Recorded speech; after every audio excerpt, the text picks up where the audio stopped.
ایک سوال یہ آیا ہے کہ اکثر لوگ اس کے متعلق نماز میں غلطی کرتے ہیں، اکثر لوگ اس سے واقف ہی نہیں ہوتے اور اکثر و بیشتر کو دیکھا گیا ہے نماز میں وہ غلطی کرتے ہیں۔ اب وہ غلطی کیا ہے اور وہ سوال کیا ہے؟ وہ سوال یہ ہے کہ ایک صاحب یہ معلوم کرتے ہیں کہ نماز کے لیے دوڑنا، جیسے ہماری رکعت نکل جاتی ہے یا امام صاحب نماز کے لیے کھڑے ہو جاتے ہیں تو جو وضو پر ہوتے ہیں یا وضو کرنے کے بعد صحن میں ہوتے ہیں وہ دوڑ کر چلتے ہیں، دوڑ کر نماز میں پہنچنے کی اور امام کے ساتھ شامل ہونے کی کوشش کرتے ہیں۔ مثلا امام رکوع میں پہنچ گیا تو پھر وہ بہت تیز دوڑیں گے، تو اس کے متعلق کیا ہے؟ کیا یہ دوڑنا صحیح ہے؟ بخاری شریف کی حدیث میں آپ کے سامنے پیش کروں گا۔ حضرت ابو قتادہ رضی اللہ عنہ سے روایت ہے کہ حضور اکرم صلی اللہ علیہ وسلم کے ساتھ ہم نماز میں شریک تھے، ہم نماز میں آپ صلی اللہ علیہ وسلم کے ساتھ موجود تھے۔ آپ نے کچھ لوگوں کے قدموں کی آہٹ کی آواز سنی اور بولنے کی آواز سنی۔ آپ صلی اللہ علیہ وسلم نے کچھ لوگوں کے قدموں کی آہٹ کی آواز سنی اور بولنے کی آواز سنی، تو نماز کے بعد آپ صلی اللہ علیہ وسلم نے ان لوگوں سے معلوم کیا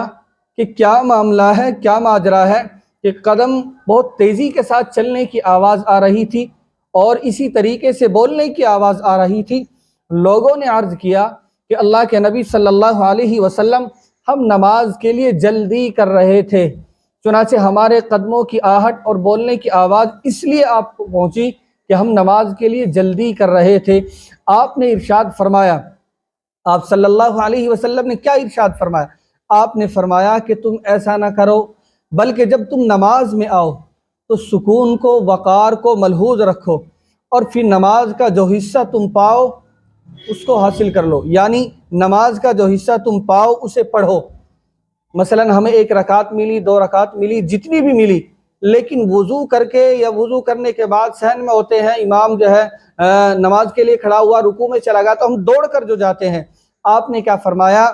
کہ جب آپ جو ہے نماز میں شامل ہو تو وقار کو، سکون کو ملحوظ رکھو، شور شرابے سے اپنے آپ کو بچاؤ اور جو بھی حصہ نماز کا تم پاؤ اسے پڑھو، اور جو حصہ رہ جائے بعد میں اس کو پورا کرو، لیکن نماز کے لیے نہیں دوڑنا چاہیے۔ ہم نماز کے لیے دوڑتے ہیں، یعنی میری بات آپ کی سمجھ میں آ گئی ہوگی کہ میں دوڑنے سے مراد کیا بات کہنا چاہتا ہوں۔ جب انسان وضو کرتا ہے، نماز کے لیے وضو سے فارغ ہو جاتا ہے، امام کو رکوع میں پاتا ہے، تو اس کنڈیشن میں ہم دوڑ کر چلتے ہیں، ہم بہت تیزی سے دوڑتے ہیں کہ کسی طریقے سے ہم اس رکعت کو پالے، ہم رکوع کو پالے، کہیں ایسا نہ ہو کہ ہماری یہ رکعت نکل جائے۔ تو ہمیں دوڑ کر نہیں چلنا ہے، ہمیں اپنی نارمل چال جو ہے اس طریقے سے ہمیں چل کر جانا ہے،